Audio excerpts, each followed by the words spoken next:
ക്രിസ്തുവിൽ പ്രിയമുള്ളവരെ, കർത്താവിൻ്റെ നാമത്തിൽ എല്ലാവർക്കും സ്നേഹപൂർവ്വം സ്വാഗതം. നമ്മുടെ ജീവിതത്തിൽ ദൈവത്തെക്കുറിച്ച് ഓർമ്മിപ്പിക്കുന്ന ചില വാക്കുകളും ചില അനുഭവങ്ങളും ചില വ്യക്തികളും ഉണ്ടാകാറുണ്ട്. അതുപോലെ തന്നെ മറ്റുള്ളവരുടെ ജീവിതത്തിൽ ദൈവത്തെ ഓർമ്മിപ്പിക്കുന്നവരായി നമുക്കും മാറാൻ കഴിയുമോ? നമ്മുടെ വാക്കുകളിലൂടെയും പ്രവൃത്തികളിലൂടെയും സ്നേഹത്തിലൂടെയും വിശ്വാസത്തിലൂടെയും മറ്റുള്ളവർക്ക് ദൈവത്തിൻ്റെ സാന്നിധ്യം അനുഭവിക്കാൻ കഴിയണം. ഇന്നത്തെ ഈ വേദപഠനത്തിലൂടെ ദൈവത്തെ ഓർമ്മിപ്പിക്കുന്നവരാകുക എന്ന അതിമനോഹരമായ വിഷയത്തെക്കുറിച്ച് നമുക്ക് ചിന്തിക്കാം. ഈ സന്ദേശം നിങ്ങളുടെ ഹൃദയത്തെ സ്പർശിക്കട്ടെ. കർത്താവ് നമ്മെ ഓരോരുത്തരെയും അനുഗ്രഹിക്കട്ടെ. നമുക്ക് വചനത്തിലേക്ക് കടക്കാം. യെശയ്യാവ് 62-ന്റെ 6 ഇപ്രകാരം പഠിപ്പിക്കുന്നു: ദൈവത്തെ ഓർമ്മിപ്പിക്കുന്നവരെ സ്വസ്ഥമായിരിക്കരുത്. വിലാപങ്ങൾ 2:18 പറയുന്നു: നിനക്ക് തന്നെ സ്വസ്ഥത കൊടുക്കരുത്, നിന്റെ കൺമണി വിശ്രമിക്കുകയും അരുത്. അഖിലാണ്ടത്തിൻ്റെ സൃഷ്ടിതാവും സർവജ്ഞാനിയുമായ ദൈവത്തെ സാധാരണ മനുഷ്യർ ഓർമ്മിപ്പിക്കേണ്ട വല്ല കാര്യമുണ്ടോ എന്നത് ഒരു ചോദ്യമാണ്. പക്ഷേ ദൈവമക്കൾ ഈ ഭൂമിയിൽ ദൈവപ്രവൃത്തിക്കായി നിരന്തരം തന്നെ ഓർമ്മിപ്പിച്ചു കൊണ്ടേയിരിക്കണമെന്ന് ദൈവം ആഗ്രഹിക്കുന്നു. നേരത്തെ പ്രസ്താവിച്ച വചനങ്ങൾ അതാണ് സൂചിപ്പിക്കുന്നത്. നമുക്കോ നമ്മുടെ പ്രിയപ്പെട്ടവർക്കോ ഏതെങ്കിലും അനർത്ഥങ്ങൾ സംഭവിക്കുകയോ അതിനുള്ള സാധ്യത ദൃശ്യമാവുകയോ ചെയ്യുമ്പോൾ നമ്മുടെ മനസ്സ് അസ്വസ്ഥമാവുകയും പ്രസ്തുത പ്രതിസന്ധികളിൽ നിന്നുള്ള വിടുതലിനായി നമുക്ക് സമീപിക്കുവാൻ കഴിയുന്ന എല്ലാ ഉന്നത സ്ഥാനീയരുടെയും മുന്നിൽ പരിധിയില്ലാതെ നാം കടന്നുപോകും.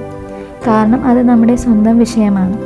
ഇതേ ആത്മഭാരത്തോടെ ഭൂമിയിൽ ദൈവത്തിൻ്റെ ഇഷ്ടം നിവർത്തിക്കപ്പെടുവാൻ നാം നിരന്തരം പ്രാർത്ഥനയിൽ പോരാടണം. എന്താണ് ദൈവഹിതം? ആരും നശിച്ചു പോകാതെ എല്ലാവരും മാനസാന്തരപ്പെടുവാൻ ഇവിടെ ഇച്ഛിച്ച് നിങ്ങളോട് ദീർഘക്ഷമ കാണിക്കുന്നു.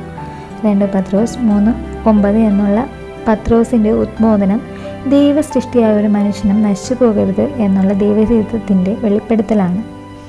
ആകെ നാം പാർക്കുന്ന ദേശത്തെ സകല മനുഷ്യരുടെയും രക്ഷയ്ക്കായി നിരന്തരം ദൈവത്തെ ഓർമ്മിപ്പിക്കുന്ന അഥവാ ബുദ്ധിമുട്ടിപ്പിക്കുന്ന പ്രാർത്ഥനയാണ് നമുക്ക് ആവശ്യം.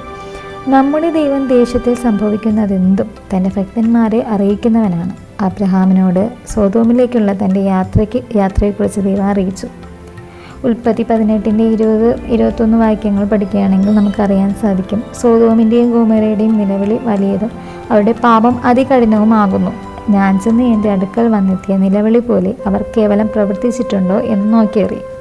ഈ സന്ദർശനത്തെക്കുറിച്ച് അറിഞ്ഞ അബ്രഹാം സ്വസ്ഥതയില്ലാത്തവനായി മാറി.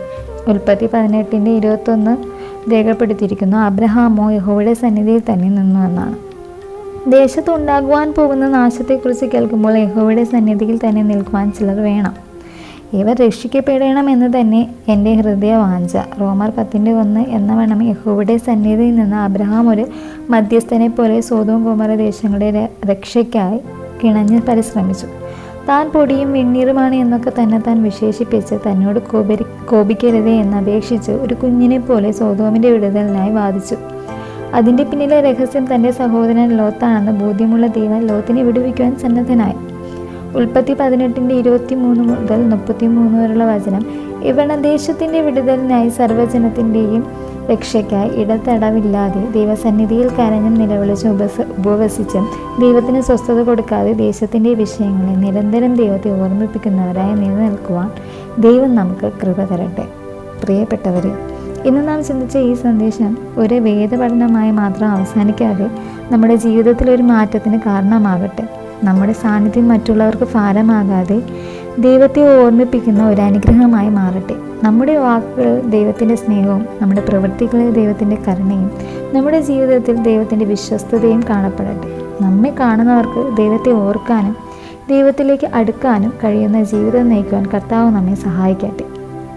ഈ സന്ദേശം നിങ്ങൾക്ക് അനുഗ്രഹമായെങ്കിൽ വീഡിയോ ലൈക്ക് ചെയ്യാനും ഷെയർ ചെയ്യാനും നമ്മുടെ ചാനൽ സബ്സ്ക്രൈബ് ചെയ്യാനും മറക്കരുത്. വീണ്ടും മറ്റൊരു അനുഗ്രഹകരമായ സന്ദേശവുമായി കാണുന്നത് വരെ കർത്താവ് നിങ്ങളെയും നിങ്ങളുടെ കുടുംബത്തെയും സമൃദ്ധമായി അനുഗ്രഹിക്കട്ടെ. എല്ലാ മാനവും മഹത്വവും പുകഴ്ചയും ദൈവത്തിന്. ആമേൻ.